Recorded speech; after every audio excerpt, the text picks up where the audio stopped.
आपने ये देख लिया कि हम कोई भी लाइन ऐड करते हैं तो उसकी अकाउंटिंग लाइंस जो है उसके हिसाब से हिट हो जाती हैं कि भाई आपका जो सेल्स का अकाउंट है वो लाइन वाइज हिट हो जाता है और उसका जो समरी अकाउंट है वो इकट्ठा जो है वो समराइज होके वो इधर ऐड हो जाता है, ठीक है।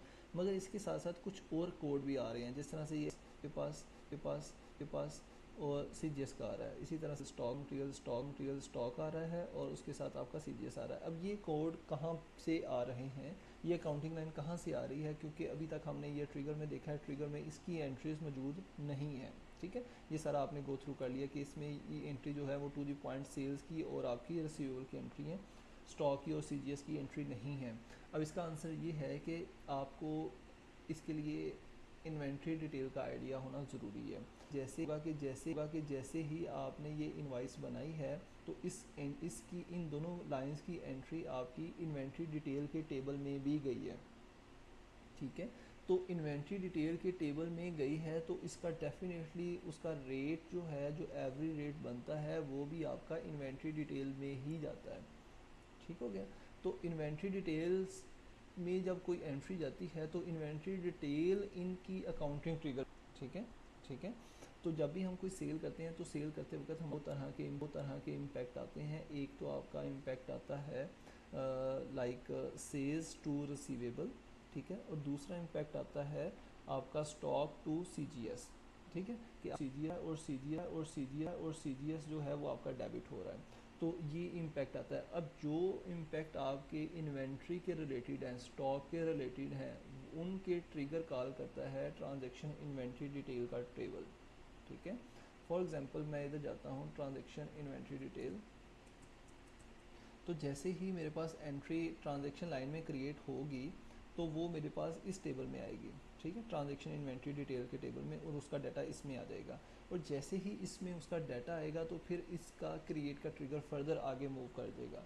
पहले हमारा ट्रांजैक्शन लाइन से डाटा आया इसमें थ्रू ट्रिगर, ठीक है। अब इससे आगे हमारा डाटा जाएगा इन अकाउंटिंग लाइन, ठीक है, थ्रू किसके, ट्रिगर के।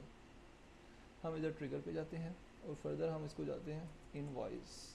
अब ये मैंने इनवॉइस पे सिलेक्ट किया तो यहाँ पर ऑलरेडी फर्दर मेरा एक ट्रिगर केस लगा हुआ है इनवॉइस का, कि जिसमें मैं चेक कर रहा हूँ कि मेरे पास इंसर्ट हो रहा है या अपडेट हो रहा है। अपडेट के केस में उसकी मैं एंट्री जो ऑलरेडी जो भी हो चुकी थी अकाउंटिंग लाइन में उसको मैं डिलीट कर रहा हूँ।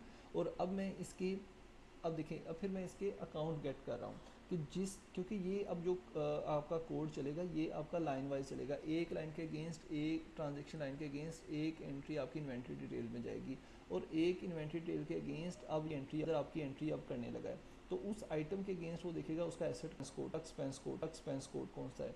क्योंकि जब भी आपकी ये एंट्री डिटेल हिट होनी है तो ये डिपेंड करेगा कौन से दो अकाउंट हिट होने हैं, डेबिट के और क्रेडिट के। वो एसेट का कर रहा है, एक वो एक्सपेंस का कर रहा है, दोनों के अकाउंट सेट किए उसके थ्रू एस ये फंक्शन के थ्रू, और उनकी दो एंट्रीज कर दी, डेबिट की और एक क्रेडिट की, ठीक है। ये आपकी डेबिट की कर रहा है, ये क्रेडिट की कर रहा है, ये एक्सपेंस कोड कर रहा है और ये एसेट कोड कर रहा है। और यही एंट्री आपको देखने को मिलेगी यहाँ पे कि एक आपकी एंट्री क्रेडिट हो रही है और दूसरी एंट्री आपकी डेबिट हो रही है।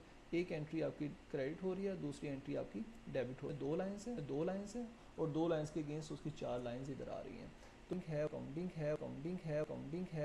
है वो आपको कॉल कर इन्वेंट्री अकाउंटिंग ट्रिगर, ठीक है।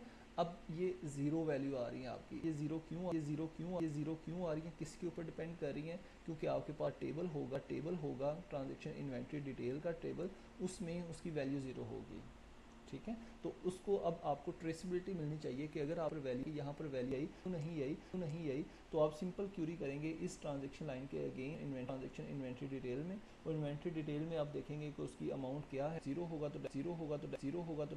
तो डेफिनेटली वो इधर आपके रो के साथ हिट करेगा।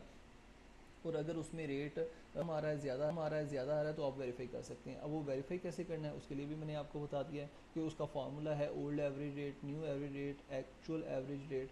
तो उसकी बेस पे वो सारी कैलकुलेशन करता है और उसी की बेस पे फिर आगे अकाउंटिंग बना रहा होता है। तो ये आपको सारा समझाने का मकसद है कि ये अकाउंटिंग किस तरह से फ़्लो करती है, कौन कौन से ट्रिगर्स इसमें इन्वॉल्व हैं और क्या क्या चीज़ें इन्फेक्ट करती हैं। अब आई थिंक सो कि आपको ये चाहे काफ़ी चीज़ें क्लियर होगी कि ट्रिगर हमारे कैसे काम कर रहे होते हैं। एक टेबल दूसरे टेबल को ट्रिगर कर रहा है, दूसरा टेबल तीसरे टेबल को ट्रिगर कर रहा है, और एट द एंड हमारी अकाउंटिंग हिट हो रही है। अकाउंटिंग हमारी मल्टीपल जगह से आ रही है,